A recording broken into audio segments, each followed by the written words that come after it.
마지막으로 이 구별짓기 결론 부분을 잠깐 봅시다. 구별짓기가 우리한테 주는 뉘앙스나 결론이 뭐냐? 물론 제가 지난 시간에 그런 정치적인 지배 효과라고 하는 것이 일상생활에 스며 있다. 그래서 본인도 모르게 일상의 취향이라는 것도 민중적 취향, 그 다음에 윤리적인 행위, 자식들과의 관계에서 윤리적인 결정도 굉장히 이렇게 투박해지고 그게 정치적인 어떤 그 모순, 정책 판단에서도 다 영향을 준다. 이렇게 얘기를 했는데 이제 그거를 부르대는 뭐냐면 분류투쟁, 분류행위라는 겁니다. 여기 보면 그럼 뭐라고 되어 있냐면 사회 구조라고 하는 것들이 육화되어 있다는 표현이 나와요. 764페이지. 사회적 행위자가 765페이지네요. 사회적 행위자가 사회 세계에 대한 실천적 지식에서 활용하는 인식 구조는 내면화되고 육화된 사회 구조이다.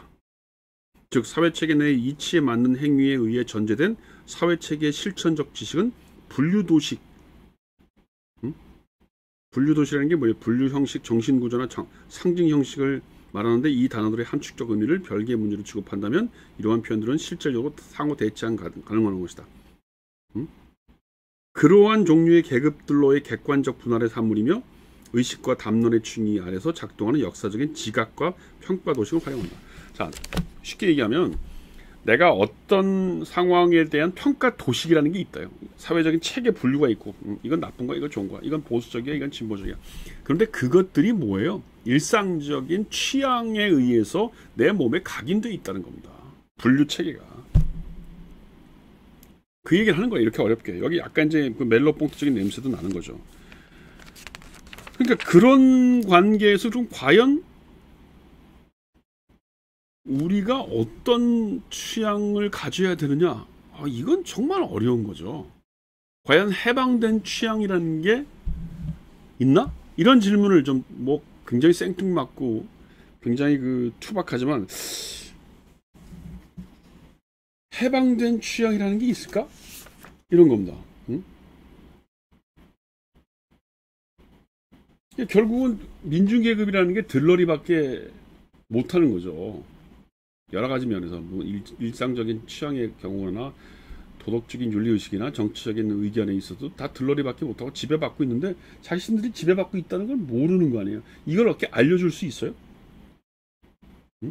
지배계급의 문화적인 논리에 네가 지금 포섭되어 있다. 그러니까 너는 지금 그걸 빠져나와라. 그래서 노동자 계급답게 살아라. 이런 얘기를 알려줄 수 있냐고요.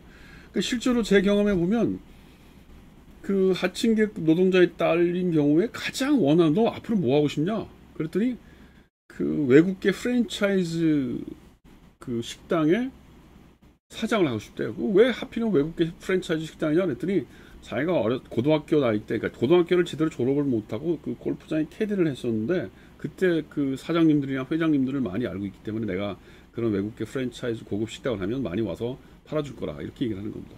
그러니까 이 친구가 갖고 있는 삶의 경험은 가장 하층 계급적인 삶을 살았어요. 그럼 뭐 나쁜 건 아니죠. 경제적으로 어려우니까 그런 일도 했어요. 근데 그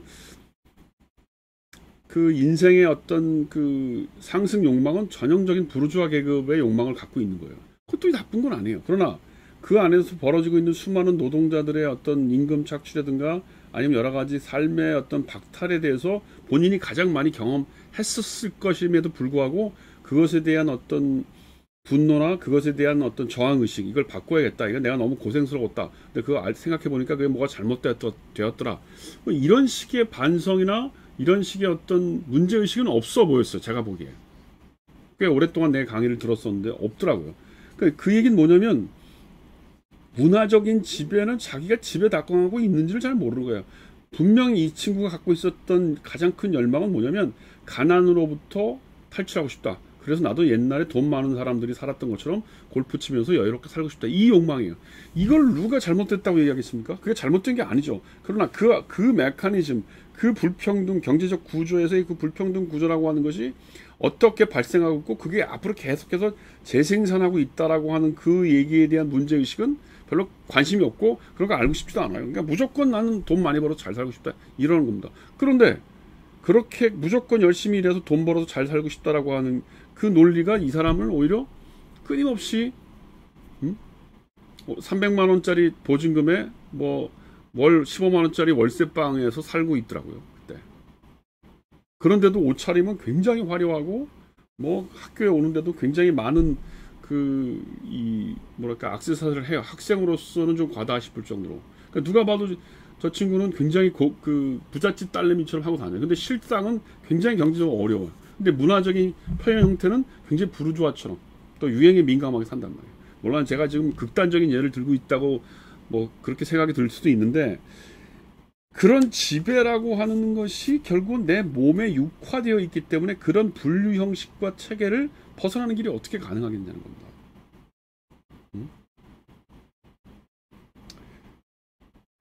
결국 그게 뭐냐면 부르주아는 지식과 관련된 거라고 얘기를 하는 것 같아요. 여기 보면 766쪽에 보면 사회세계에 속해 있으며, 그러니까 이 책에 제시된 사회공간의 도식은 사회세계에 속해 있으며 사회세계에 의해 틀지워지는 모든 행위자 전체가 마음속에 품고 있는 사회세계에 대한 관념을 조직하는 역사적으로 구성되고 획득된 범주들의 엄밀한 도표로 읽힐 수 있다. 그러니까 이 안에 어떤 이런 도표, 이런 도식이 있다는 거예요. 근데 그 도식이라고 하는 것이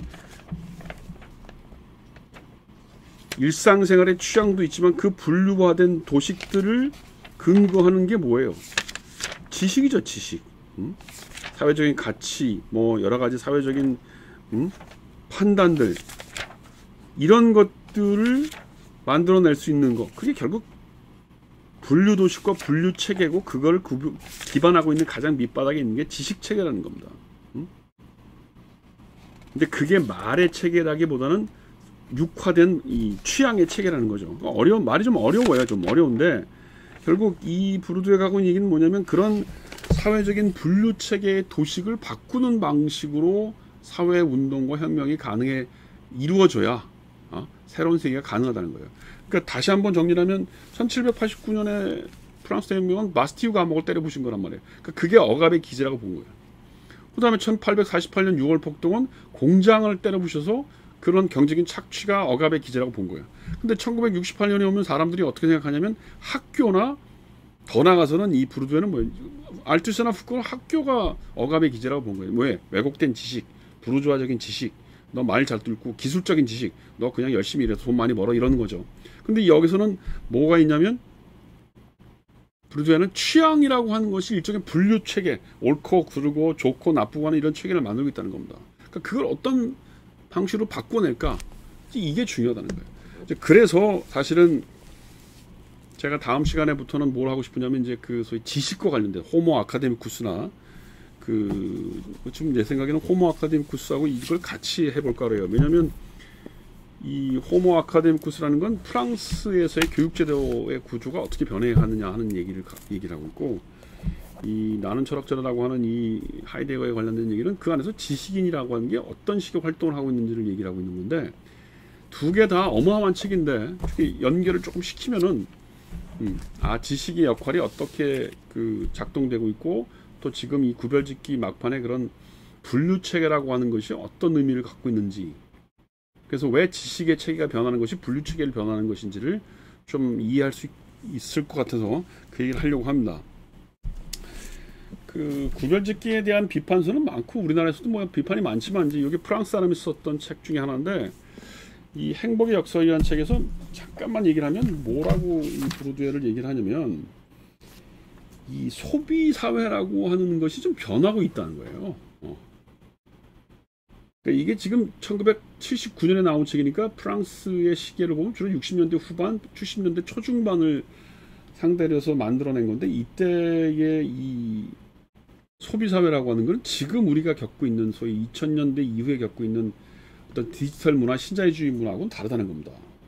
그래서 이런 대중 소비 사회에서 만들어졌던 구별짓기 효과와 또 어떤 과소비 사회라고 그럴까? 그다음에 그러니까 우리 사회가 겪었던 게, 이제 소비라고 하는 걸 마음대로 못하던 시기가 있었고, 그다음에 이제 갑자기 소비가 모든 걸 결정하는 과소비 사회가 있고, 그다음에 지나가면 약간 이제 좀 디지털 시대의 문화와 접목돼서 이제 개성을 위주로 하는 그런 소비의 단계가 있는데, 지금 그 브로드웨가 지적하는 건 과소비 사회로 진입하기 직전에 있었던 소비의 단계라는 거예요. 소위 이제 대중 소비 사회라는 거죠. 신자유주의가 있기 전에 대중 소비 사회에서 이루어졌던 소비 분류이기 때문에 저것이 과연 저렇게 구별짓기에서 브로드웨가 얘기한 것 같은 그런 그 구별 차별화 효과가 있는 계급별 차별화가 있겠느냐 하는 문제들이 제기가 되고, 또 한국 사회에서는 내가 뭐 강의하면서 종종 얘기했지만 과연 그렇게 우리나라에도 상층, 중층, 하층을 나눌 수 있는 그런 계급적 취향이라는 게 존재하느냐. 차라리 우리나라에서 무슨 종교 같은 거나 무슨 연령 이런 것들이 더 중요한 거 아닌가. 뭐 난 그렇게 생각해. 세대 간 어떤 소비 차이가 더 중요하게 작동하는 거 아닌가. 뭔지 그런 생각을 하는데, 어쨌든 제가 보기에는 이 구별짓기라는 책은 소위 그 어떤 일상생활의 취향이 우리를 지배한다고 하는 것을 알려준다는 의미에서 이미 이제 꼭 반드시 읽어야 되는 고전이 되었다고 생각합니다. 오늘 강의 여기까지 하겠습니다.